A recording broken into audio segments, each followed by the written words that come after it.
Hey, y'all know me, dropping in, spread a little tea, and you know how we do it, so let's get right into it. Her response to Mr. Wu-Tang snatching her phone while she was on live. So girl, I love you too. Love you too, girl. I love you too. Love you too, girl. I love you too.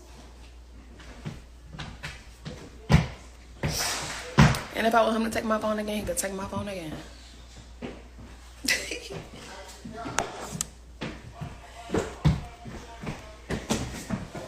What's that about? Him taking your phone. Oh my gosh. Oh my gosh. Took your phone. Oh my gosh. You see beating on you. Oh my god. Y'all even know. That's how we play. That's what we do. That's how we play. Mind your business. You ready, girl? You ready, girl? You ready, girl? You ready, girl? So that was her response, and she had to respond because people were in her live asking her about Mr. Wu-Tang snatching her phone and ending her live the other night. So that was her response to that. I don't have an answer for why she keeps repeating herself. I don't have that answer. I'm sorry. What I did notice was she said that's how they play. That's what they do to one another. What I'm not understanding is, how do you play like that and not be jumpy about the situation?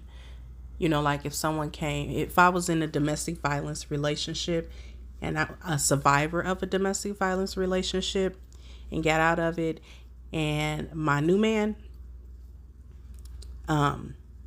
acted the way Mr. Wu-Tang acts, where he's, always yelling in the background at the kids, telling them what to do.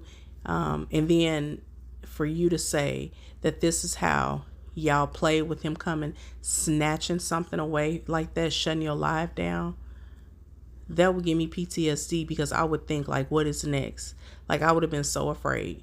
No way I would have came on the next day laughing and acting like, that's how we play. That's how we play. No, that would have gave me a flashback. That's what that would have done.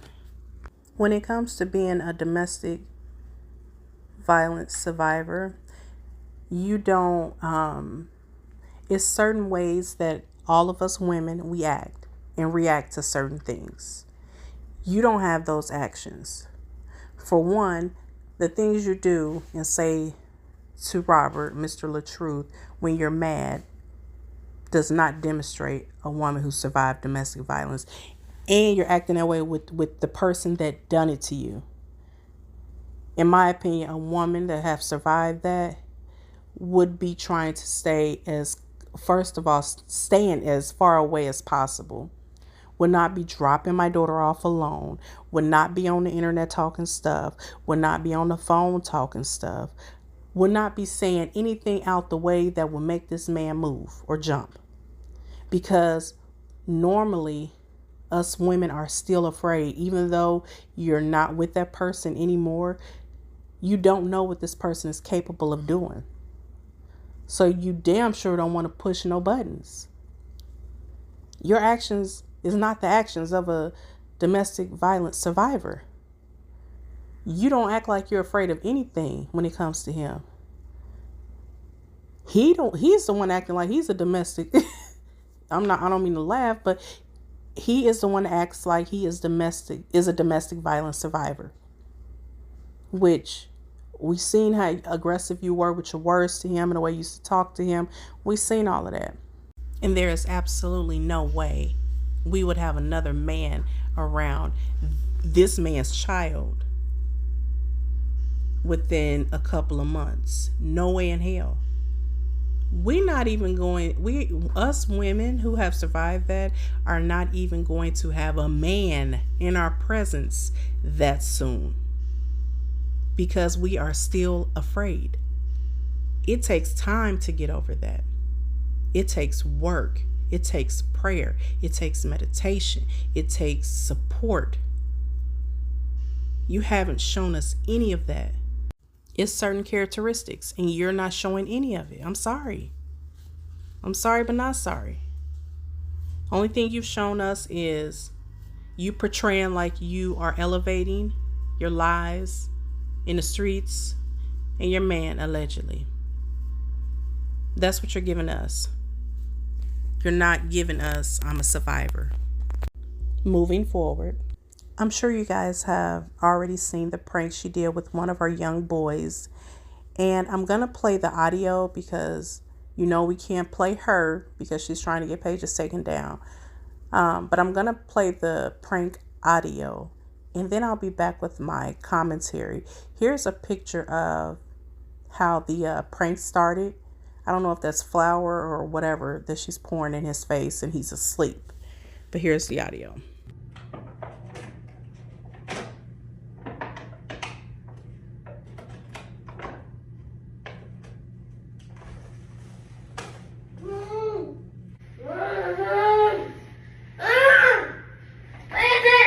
Didn't say clean this room up. Mom! What are you doing? It's not funny. It's not funny. Well, I tell you, did I tell you clean this room up? I know, but not like this. Well, it's too bad. You throw something else. Throw something else. It's not funny. Let me see. Come here. It's not funny, Mom. Come here. Come here. Funny. Come here. I need to see something. Let me see. Let me see what we look like. No, we ain't the peppy. Stop laughing! Right, just like them Who you airplanes. yelling at? Didn't I tell you clean up? Yeah. And why you clean up? I fell asleep. What? When I was going to rock back on bed, I And next time mommy tell you to clean up, what you gonna do? clean up with me. No, you gonna clean up. So, okay, What? Worry about your face. All you care about your hair. Yeah, because I try to get it longer so I can be like John. Well, guess what? It's too bad. Worry about your It's face. gonna be cut and we gonna start over. I told you to clean this room up. You don't never clean this room up. Told you to clean this room up. If you keep this room up, it's just you in here. You can't keep it clean. You take clothes off, you gotta keep it on the floor instead of putting dirty clothes basket. I told you to clean this room up and you didn't. Yeah. Okay, so yeah, clean this mess up that I just made for you. You gonna help? And tell them who the prank queen is. The laughs in the background was her and her daughter. And if you guys could have seen the prank and seen how upset he was, the look in his face, that was, to me, the worst prank you can do on one of your kids. For one, she didn't stay in prank mode. She went from prank to being mad because of the way he was woken up. He was upset, so he started throwing things on the ground that were on his bed. And she got upset about that. But then right after, she laughed in his face again. You couldn't even see the baby's face. It was covered in that flour or powder or whatever it was. It was just covered. His hair was covered with the powder, and she was just laughing and getting upset at the same time because of his response. But who would wake up in a good mood after you've had something like that poured in your face? I've seen adult pranks where they've done that and they wake up swinging and cussing. He's a child.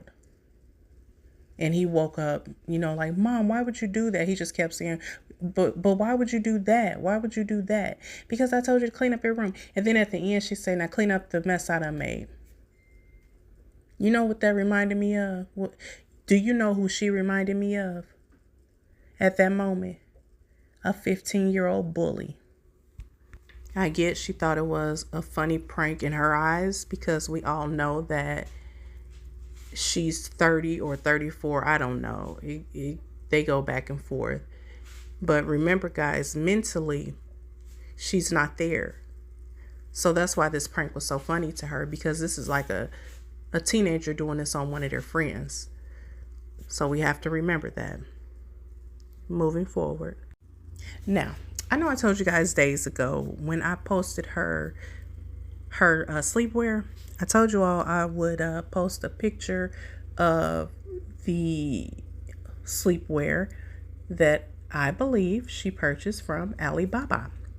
So here it is. So here's a picture of her sleepwear, and here's a picture of the sleepwear that she purchased allegedly from Alibaba. Okay, so we're going to switch subjects for a minute. We're going to focus on Mr. Latruth, Robert himself. Here's a picture of the two young boys that he does pranks with. I believe he buys them things. He takes pictures with them. If I'm not mistaken, these two boys are in his neighborhood, and he kind of took them under his wing. But do you guys ever think about Robert missing his two bonus boys that she just completely took out of his life? Listen, he done so much with them boys. He was always with them boys. He always had them boys on camera. You know, they all took vacations and stuff together. He loved them boys as if they were his own. I can remember when I first started watching them, it took me about a year before I realized those boys were not really his, because they call him dad and everything. Like, I know he missed a little girl too, but I'm just speaking in terms of those young boys, because I've seen how he took to these two young boys in his neighborhood. And I know he's a caring person. He's doing it out the kindness of his heart. But I wonder if that's filling a void for him for the time that he used to spend with his bonus kids. Just a thought, you know.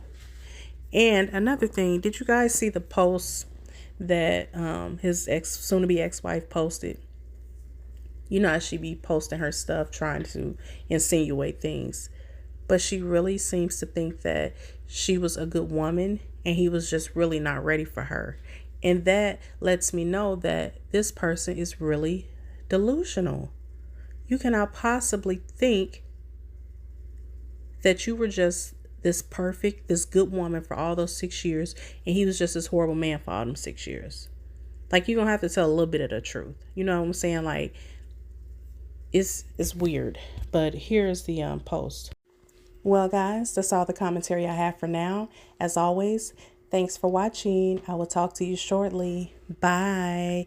Don't forget to like, comment, share, and subscribe. And hit the notification bell so you can be alerted every time I upload a video.